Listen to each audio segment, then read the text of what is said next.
Tita Grace, ha? Nalulungkot ako, mawawala sila kasi mga solid kaya tikit-tikit. Wala. Ano na naman magiging grupo 5 na naman tayo? 5 na. Tayo din pala, 5 rin, maging grupo 5. Lima na lang ba? Oo. Si Sophie. 6. Ay, 6.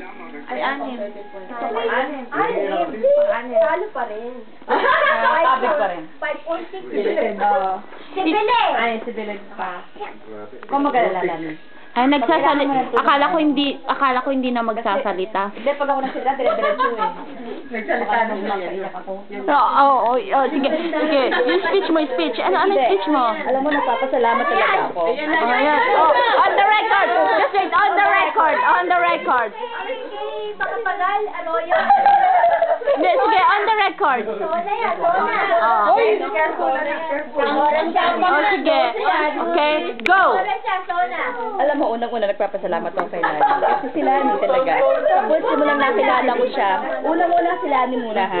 Kasi si Lani, simula nang nakilala ko siya, talagang wala akong nakitang pangit o galit sa kanya. Huwag ka lang magalit sa akin. Parang galit ka sa Una akin. yung pagkain niya napakasarap. Ay, hindi na. Pangalawa, Nakuha rin hindi lang sa pagkain eh. Hindi lang sa pagkain, yung ugali niya nagustuhan namin. Hindi lang ako, ha? Lahat kami. Nagustuhan. Dahil totoong tao siya. Nakuha, sinubuan na. Totoo siya. Totoo talaga, puro video ko. Kahit nasaan kami, hindi namin malilimutan sila. At si Gracia. Sandaling pagkikita namin, sandaling panahon na aming na-develop na kami.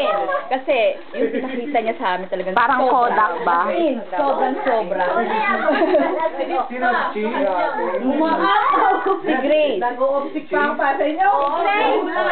Si Grace. Si Marge. Totoo naman eh, nag-optic kayo para sa... Talaga, pinakita niya yung... Si Marge. Alam mo si Marge? Ang pagkakakilala ko sa taong ito talaga.